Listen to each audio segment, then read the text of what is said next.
特朗普当选，很多中国人在狂欢，觉得美国要完蛋了。说什么拜登这么怂，换个强势的特朗普反而对中国有利。我看着这帮人的言论，只想说一句：你们是不是活在平行世界啊？且不说现在中国经济已经烂成什么样了。根据格隆会最新数据显示，2024年前3季度，中国居民的财产净收入只剩2585元了，创下2014年有统计以来的最低点。10年了呀，中国老百姓的钱包不仅没有鼓起来，反而越来越瘪了。这么惨的数据，连中国统计局这个造假高手都不知道怎么编了。你说编高一点吧，又怕民间反弹太大；编低一点吧，又怕给领导丢脸。所以最后只能硬着头皮公布这个2585元的数字。但是更惨的还在后头呢。特朗普不是开玩笑的，他已经放出狠话了，要把中国商品关税提高到 60%， 甚至更高。大家想想看，2018年他搞了个 25% 的关税，中美贸易就从蜜月期直接跌到冰点。现在倒好，直接提到 60%， 这是要把中国的出口往死里整了。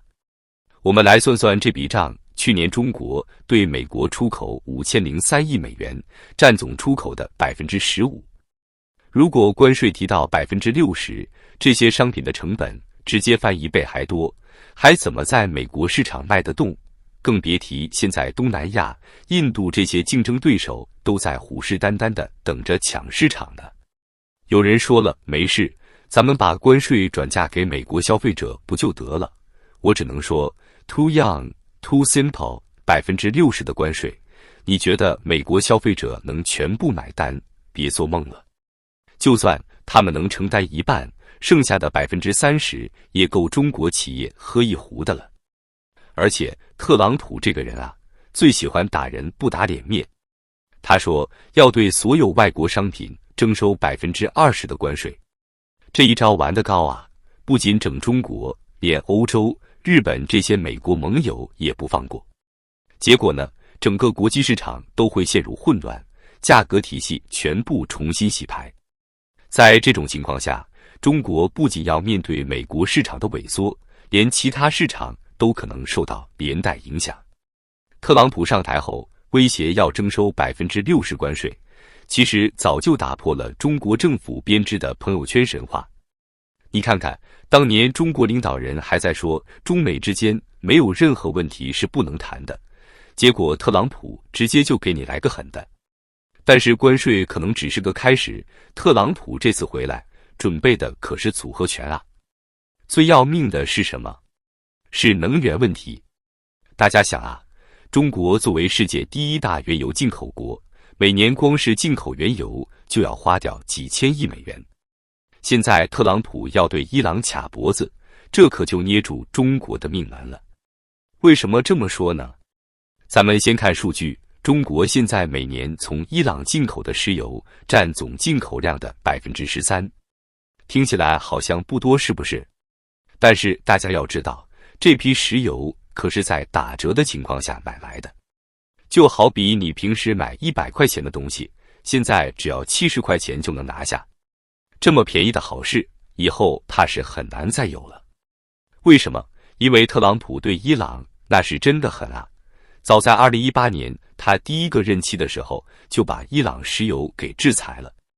当时印度、日本、韩国这些国家的伊朗石油采购全部被迫中断，只有中国通过一些小炼油厂，也就是所谓的茶壶们，偷偷摸摸的继续从伊朗买油。但是现在不一样了，特朗普这次回来肯定要对伊朗实施更严厉的制裁。你以为中国那些小炼油厂还能像以前那样钻空子？做梦呢！就连那些船对船的转运都可能被制裁。什么是转运呢？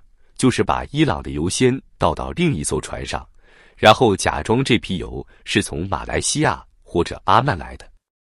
这种小聪明在特朗普面前可能就不管用了。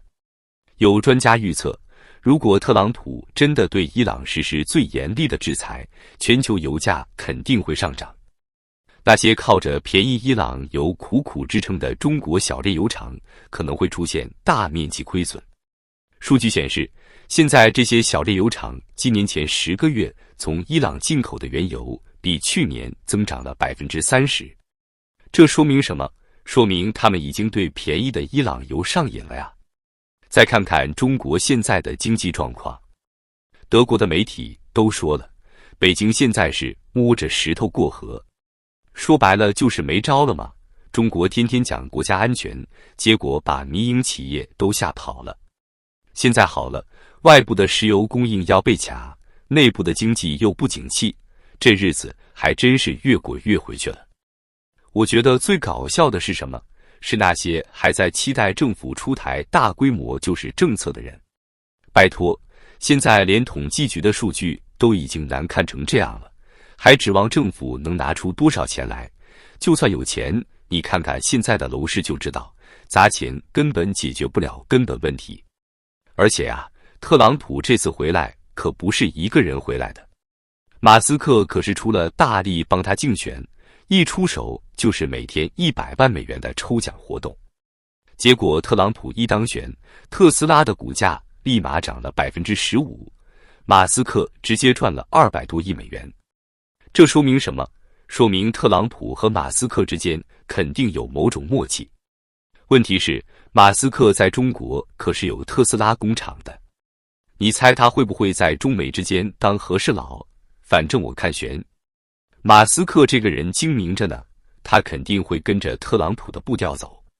到时候如果特朗普要求他把工厂搬回美国，你看他听不听？所以说啊，2024年的中国经济光是想想就觉得头大。出口受阻，能源受制，内需疲软，这3座大山压上来，不知道多少企业和老百姓要被压垮。更可怕的是，现在连救市的钱和办法都没有了。最近这几年，中国老百姓是越来越难过了，房子买不起，工资涨不动，存款越来越少。现在特朗普再来这么一搅和，这日子可真是越过越有年代感了。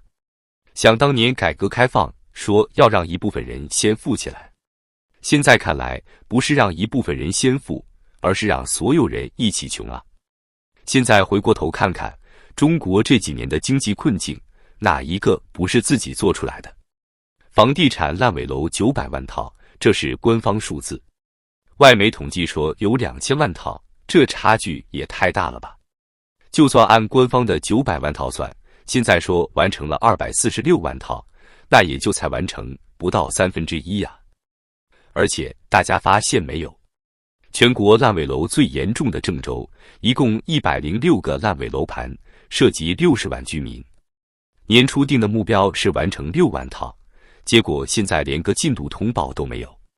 我估计啊，这个数字要是真完成了，郑州政府早就吹上天了，怎么可能憋着不说？再说银行那边，金融监管总局说今年要放4万亿贷款支持房地产，听着挺吓人是不是？但是央行的数据显示，今年1季度全国就放了6090亿开发贷，到了2季度，开发贷余额基本没变。这说明什么？说明这4万亿的数字就是在放卫星。我给大家算个账，2022年末银行开发贷余额是12.69万亿，2023年末是12.88万亿，才增加了2000亿不到。你现在说要放4万亿，打死我也不信，这不就是糊弄人吗？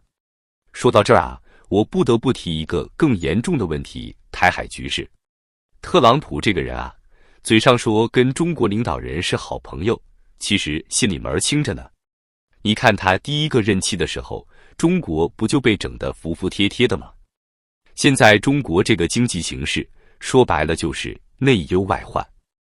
内部呢，房地产不行了，地方债务高企，老百姓的钱包越来越瘪。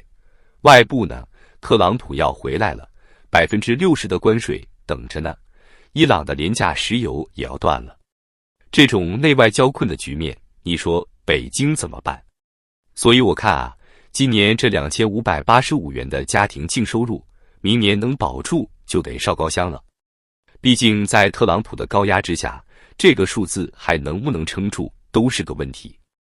大家还是赶紧想办法攒点钱，把钱袋子捂紧些吧。